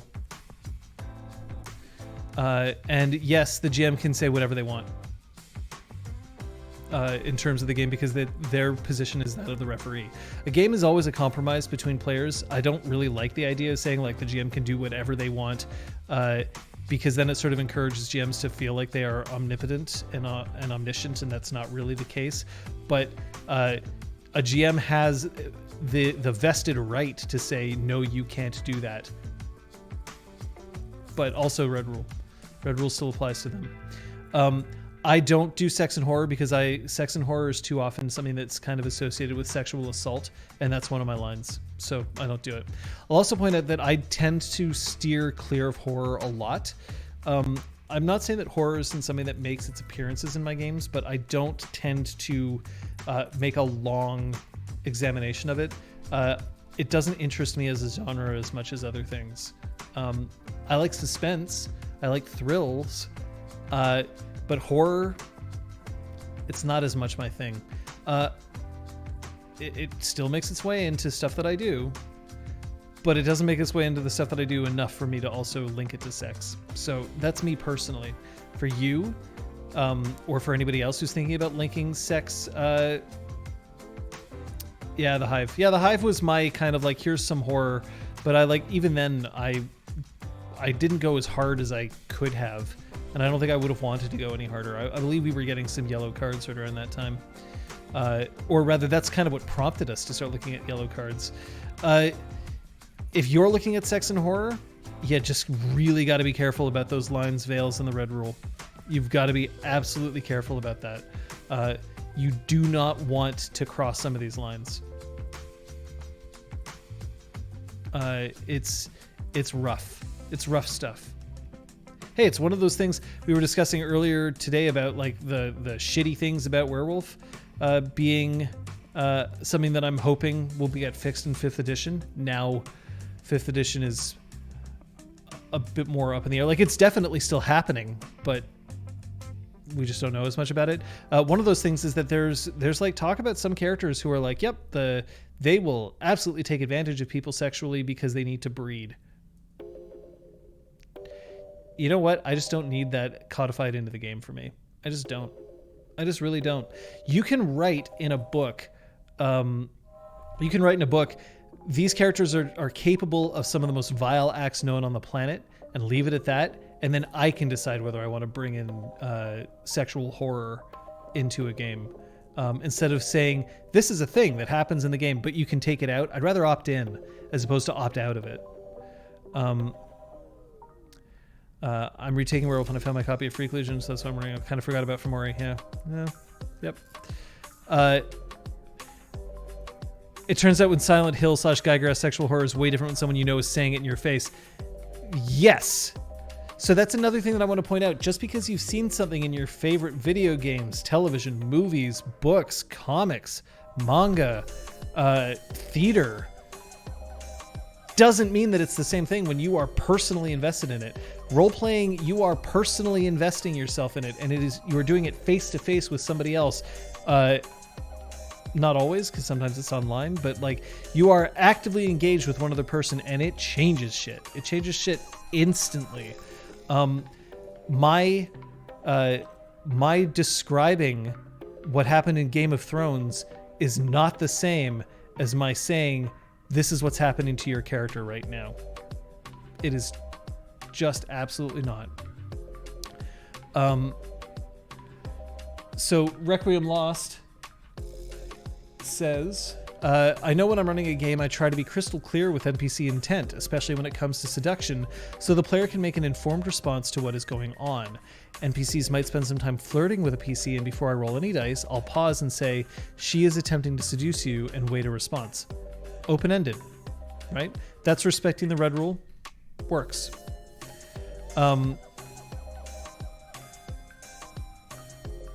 Aragorn saying, in regards to sex and horror, I played in a game where we were intentionally leaning into inhuman portrayals of our characters. We were villains and monsters, and a plot point included an antagonist NPC attempting to utilize my character to create a hybrid species. From our approach, it was purely about the magical biology versus sex. However, because of the nature of it, we came to an understanding of what was happening, how it was impacting my character, and it occurred 99% off screen.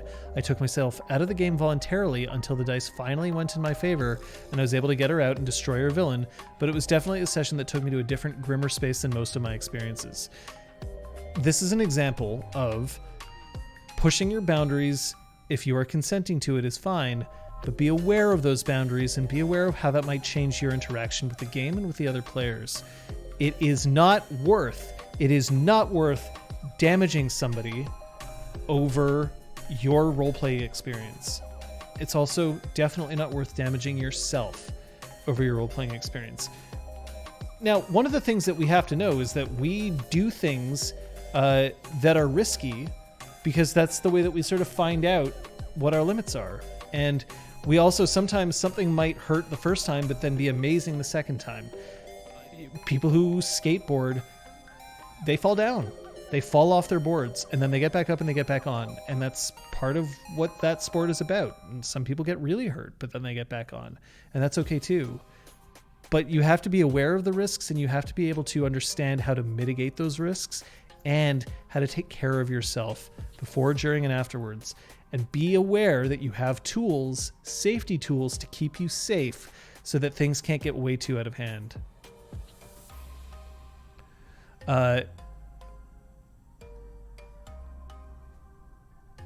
So hold on, what's this? On the subject of balloon fetish, I have an unconventional fetish. I won't disclose it. Suffice to say, it is a sensitive matter, and I would expect my friends who know about it would not touch on it, as even the roleplay goes too close to my erotic triggers. I think it's hard for people without fetishistic mindsets to understand it, as it's a compulsive, if pleasurable, and private existence. I mean, depending on certain definitions of the terms, a kink is something that sexually excites you. A fetish is something that you have less control over, that you either need it for sexual excitement, or it's something that sexually excites you to the point where you start losing your control. And fetishes are something that need to be taken very careful, paid very careful attention to. If you run a game such as Cult, don't assume the players know what they are signing on. Tell them, warn them, and let them know what kind of messed up shit happens in the game. Yep, absolutely. I have a player who's a bit of an edgelord when we were discussing Cult, but then I tossed in the description of angels who are into self-mutilation, gave him more details, and he realized, oh shit, yeah, this game may be too much for me. Yeah. People should be aware, but I should also warn you against freaking people on purpose. Saying, oh, you don't know half the shit that's happening in this, and then slapping them with the example of it. Be careful when doing that, because you risk really, you don't win by hurting somebody like that. It's like the equivalent of someone being like, oh, you can't hurt me with your punches, and then you punch them hard enough so that it causes a bruise and they go, ow. Well, you also don't want to punch them so hard that they pass out. Concerning the red rule, would you say it is fair to inform the players that it is in place to not force you into an uncomfortable position and not for free out of a situation, even if they are comfortable with the situation, and never speak or bring it up again? Sort of a, hey, this is what I expect, but I'm not going to challenge you on it, a mix of transparency and player trust. This is an argument that I see a lot, and it is in practice something that doesn't happen. Or if it happens very rarely. And somebody who is abusing the red rule in an attempt to try to save themselves out of uncomfortable situations, here's the thing that I would say. 1, just because somebody can't be sexually assaulted or coerced or seduced because they don't want to in your game doesn't mean that you can't do horrible things to them anyway. 2, if you're that worried that a player is going to cheese you out of the game that way, you have other problems. This is kind of like the idea that, like, well, what if somebody falsely accuses somebody else? Does that mean that believe women is an incorrect statement? Well, no, the idea is believe women, but we also have to make sure that we are not blind to the idea that people have the capacity of lying or being malicious. But it means that we have to, by default, believe when somebody is saying these sorts of things are happening. So if the red rule exists and there are ways to abuse it, we have to believe that by default it needs to exist and be irrefutable. The number of times that I could see somebody try to abuse the red rule is infinitesimally small, and I would instantly know how I could get around it. Not necessarily to be like, well, no, somebody sexually assaults you anyway. I would just do something different. I don't care if the end result is that I get to commit sexual assault. My goal is to, if my goal is to hurt a character, there's plenty of ways to do it without interfering with that player's sense of agency. This is not an issue that I imagine. I don't need to attach any riders to it. But in the same vein, when I talk about the cards, the red, yellow, and green, I don't mention this all the time, but I do mention that if anybody ever flashes a red card, I instantly take it as gospel truth, even if somebody is saying it as a joke. That includes yellow cards as well. I will stop and I will be like, okay, what's going on? even if somebody is idly playing with cards, if somebody is holding a red card and just kind of like doing this, I have to stop, because I don't want to play the game of, is this person just fiddling with their cards, or is this person hesitating and being shy about showing their red card, or are they thinking about showing the red card but aren't sure if they want to disrupt game? I can't make that decision. In much the same way that if you pull a fire alarm, you can't kind of sit there while it's blazing and being like, I wonder if this is a drill or whether this is a real fire. You get the fuck out of the building.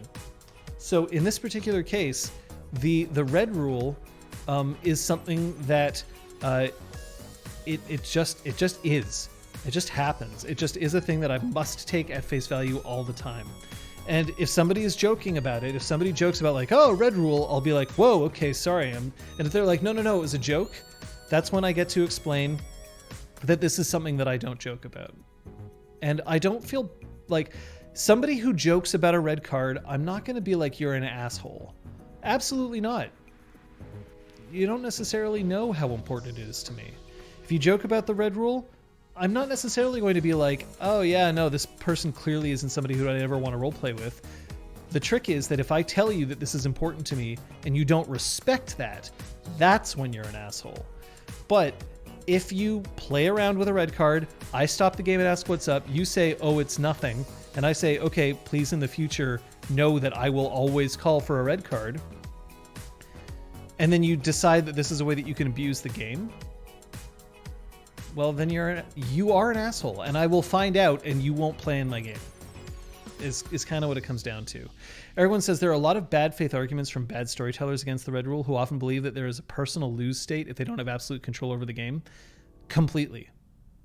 Because remember that you do not ever have absolute control over the game, because your players can get up and leave, right? They can refuse to keep playing. In fact, everybody has power, and the power is their presence. And no, I don't mean the vampiric discipline presence. And no, I don't mean the exalted skill presence. I mean that a player can just get up and leave. And you, short of kidnapping them and restraining them, cannot stop them. You can't force them to play. So you do not have absolute control. And the idea that you are giving the players an out if there's something that would damage them, and if you have an honest problem with that, then you are not somebody I want to play with. Because if your need for control overrides a player's safety, no good. In an online play, it's even easier because you don't even need to get up. You can just click a button. Absolutely. I am a professional fight choreographer. I have many, many hours of training when it comes to handling stage weapons, stage firearms, and I don't fuck around with it. I really don't, because if somebody gets hurt, I will feel responsible, even if it's not my fault, because they were the ones acting like dicks. So in this particular circumstance, I will say that I exert control when I am choreographing for safety, but I can't force a weapon into somebody's hands. And if somebody comes to me and says, hey, I'm not comfortable with this particular motion or move, I don't tell them, sorry, you're just gonna have to fucking do it. I say, okay, well, let's work on a way that we can make you comfortable with it, or we'll drop it. I have done some very minor work as an intimacy coordinator. I do not claim to be a professional intimacy coordinator. I have done some training along those lines. And I've had an actor tell me, I don't want to kiss this person. And I was like, then you will not kiss this person. And that's that. Now, if you say, I don't want to kiss this person, and the play requires you to kiss this person, and you knew that you had to kiss this person when you signed on to do the play, and then you refuse to do so, well, then we're also in a situation where we could say, then maybe you should not be acting in this play. But I will not force anybody to do anything. It's just not a thing. So, yeah, red rule. Anybody who starts talking about how they can abuse the red rule, so maybe it needs to have some like provisos, no, it doesn't. If you think that you might abuse the red rule, get the fuck out of my game. Walk away from the table. Period. And thankfully, this is never going to come up. right? Or almost never. It's just not going to be a thing. Because people might worry about that, but the number of people who would actually do that is very, very small. And I can pretty much say that anybody who would abuse the red rule like that have a million other red flags that I wouldn't allow them in the game before they even had the opportunity. So, I've had the fortune of never been in a game with a super controlling GM, except for the ones that you run, right, Rollbrick Wall? Never mind. I only ask because once COVID passes sometime 10 years from now, I'll be starting up a game where red rule stuff might come up, and I want to make sure my players are informed and not entirely sure how to bring it up respectfully. Say, hey, I found about this thing. It's called the red rule, and we're doing it in this game, and it's to keep everybody safe while still letting us know that we can start stretching out. That's why when I give the safety demonstration in games, I make sure to mention sometimes, not always, but I should probably mention it all the time. The reason we have safety cards is not to prevent us from doing bad things.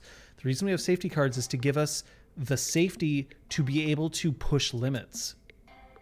It's to know that we have the ability to pull back so that we can go forward. That's not the only reason we have them, but it's one of the main reasons that we have safety cards. If we didn't have safety cards today, like if we didn't have that ability or if we didn't have other safety tools in place, I wouldn't dare engage in any kind of sexual play with another PC at the table, because I would be worried that I would be pushing too hard and that they wouldn't have a way to stop me. These rules open doors. They don't close them.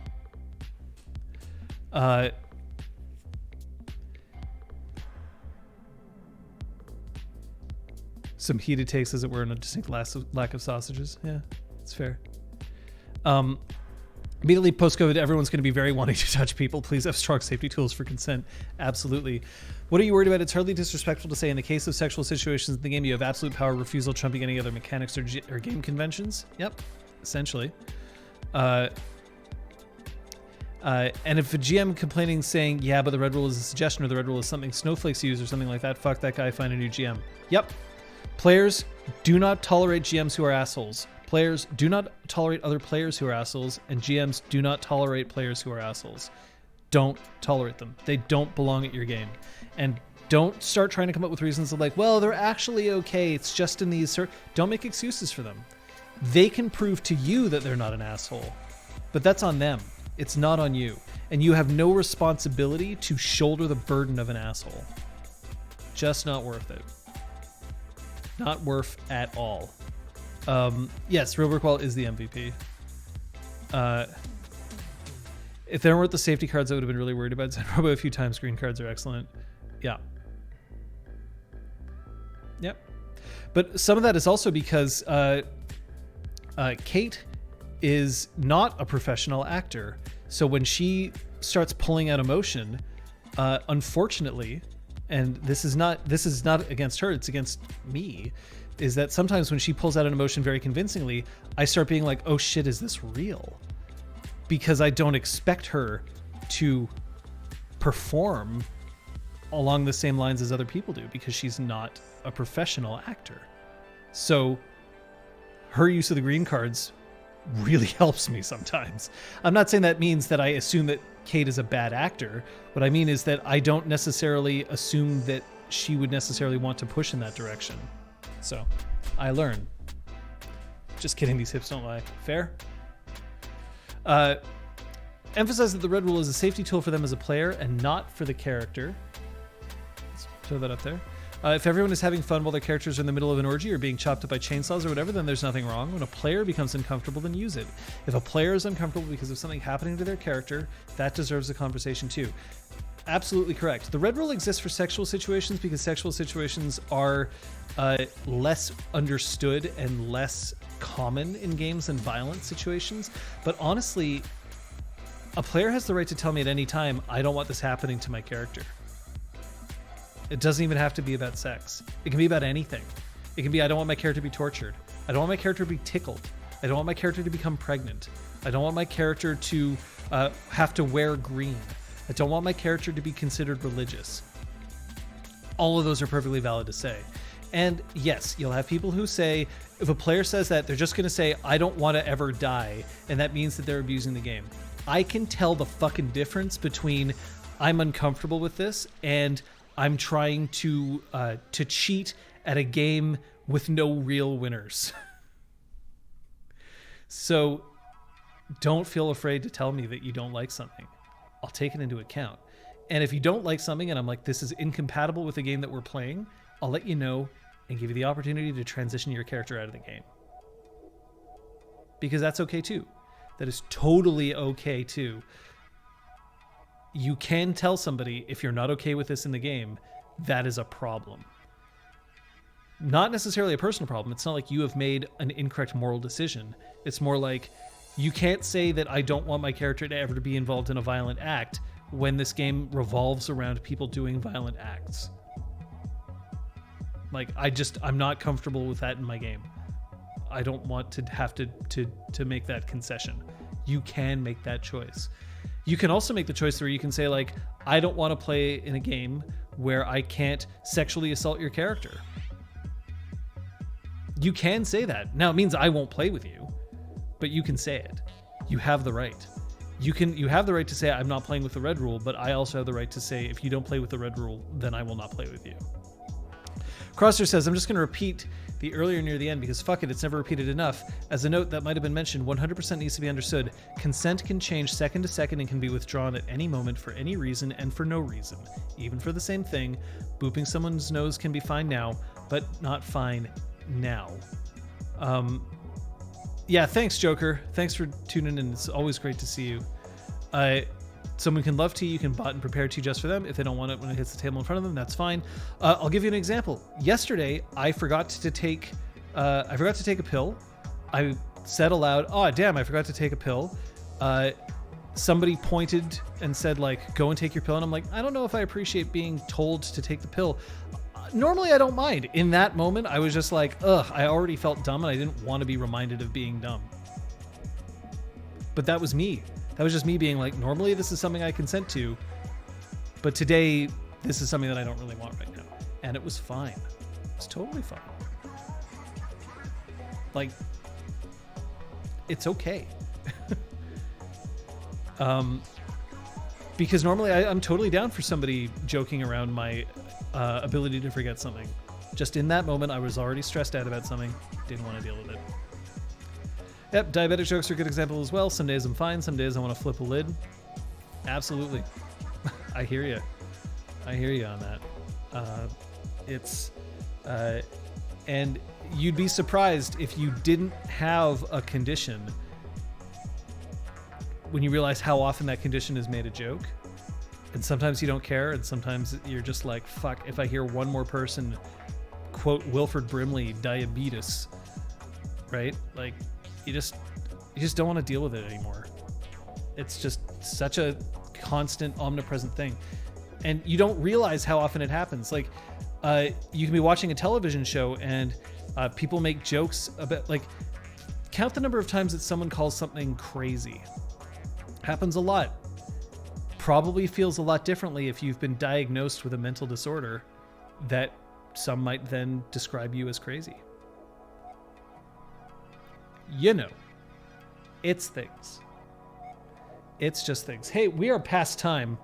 And as much as I love going on hot take rants about After Dark, it is time for me to eat something. So I am going to pause this for here. Wilford Brimley only recently passed away, Real Brick Wall. And he is an Academy, I think he's an Academy Award winning actor. Like, he definitely nominated. He was a big deal. But I'm going to say, look, just use your word hole, pay attention to people, and keep safe. And if you, he died. Wilford Brimley died recently, I believe. So don't forget that these rules exist so that you get to play with sex. Not so that you don't get to play with sex, so that you get to play with sex. Not in every game, not with every player, but without these rules, it'd be a lot harder for you to be able to do it. Hey, Rune Cleric, you're rating, and hey, Otter Sparks, thanks for the follow. I appreciate people coming in, but like right after the After Dark conversations and just as the stream is wrapping up, I'm afraid that you're You're coming in at the wrong moment. I so enjoy this cleric raid, but we're just finishing up. You missed all the saucy talks, but hey, Worth, then that's great. I will take a Worth. I should raid somebody else. Who should I raid? Let's have a look. Let's see who I could potentially raid here and now. I want to find somebody good to raid. You know what? I know who we're going to raid. We're going to raid a friend of mine. We're going to raid a friend of mine who is an incredible musician. She is somebody who has toured extensively with Grimes, one of Grimes' great friends. Somebody who I had the chance to meet and work with. She's incredible. And she does all kinds of stuff on Twitch. But right now, I think she's listening to remixes. She remixes herself. She released albums that she composed entirely on Twitch. Yes, Grimes is an Elon Musk and Grimes. Yes. Hannah is fantastic. You can find her stuff on iTunes, but let's go check out her channel right now. Thanks so much for tuning in. And hey, come and join us tomorrow, Elizabeth A. Neal for Punchy. Saturday, Drew Crew, and then on Sunday, over on this channel, Star Wars Reach. We'll see you soon.